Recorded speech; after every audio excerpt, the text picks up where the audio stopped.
నమస్కారం. తెలుగు జ్యోతి ఛానల్కు స్వాగతం, సుస్వాగతం. ఈ ఛానల్లో 4వ తరగతికి సంబంధించిన ప్రతి పాఠ్యాంశాన్ని 3 వీడియోలుగా చేయడం జరిగింది. మొదటి వీడియోలో పాఠ్యాంశాన్ని, రెండో వీడియోలో పాఠ్య వ్యాకరణాన్ని, మూడో వీడియోలో అర్థాలు, వచనాలు, వ్యతిరేక పదాలు, ఖాళీలు, ప్రశ్న జవాబులతో కూడిన నోట్స్ను కూడా ఇవ్వడం జరిగింది. హాయ్ పిల్లలు, ఇప్పుడు మనం సుమతి శతకం నోట్స్ను చూద్దాం. అర్థాలు: మొదటిది సుమతి, మంచి బుద్ధి. రెండవది శతకం, 100 పద్యాలు కలది. మూడవది కూరిమి, స్నేహం లేదా సోపతి లేదా ప్రేమ.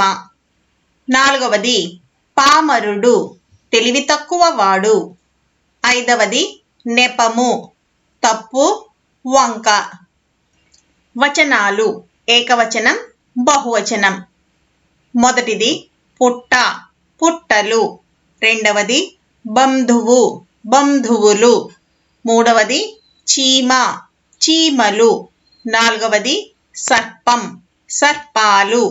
ఐదవది కప్ప, కప్పలు. వ్యతిరేక పదాలు: మొదటిది బలవంతుడు, బలహీనుడు. రెండవది ఉపకారం, అపకారం. మూడవది స్వర్గము, నరకము. నాలుగవది దయ, నిర్దయ. ఐదవది మిత్రుడు, శత్రువు. ఖాళీలు: మొదటిది కీడు చేసిన వానికి కూడా డాష్ చేయడమే గొప్పదనం, మేలు. రెండవది తన కోపమే తనకు డాష్, శత్రువు. మూడవది చెరువు డాష్తో నిండగానే కప్పలు వచ్చి చేరుతాయి, నీటి.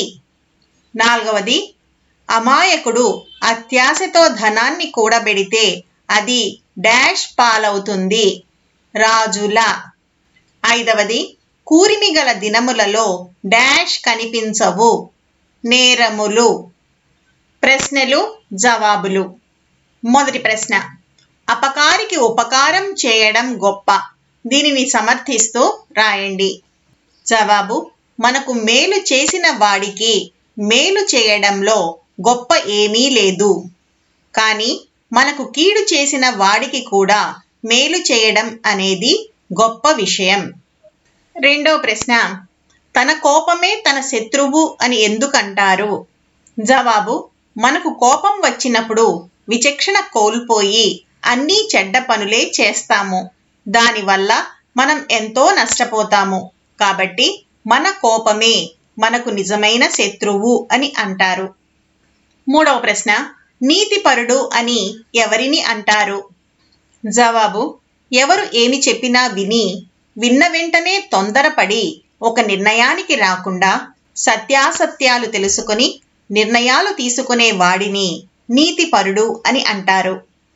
నాలుగో ప్రశ్న: శారీరకంగా బలం కలవాని కంటే ఎవరు బలవంతులు? జవాబు: శారీరకంగా బలం కలవాని కంటే నీతి తెలిసిన వాడు చాలా బలవంతుడు. ఐదో ప్రశ్న: ఎదుటివారిలో తప్పులు ఎప్పుడు కనిపించవు? జవాబు: స్నేహము, ప్రేమ బాగుగా ఉన్నంత కాలం ఎదుటివారిలో తప్పులు కనిపించవు. ఈ వీడియో మీకు నచ్చినట్టయితే లైక్, షేర్ మరియు సబ్స్క్రైబ్ చేయండి. కొత్త వీడియో నోటిఫికేషన్ కొరకు బెల్ ఐకాన్ను ట్యాప్ చేయండి.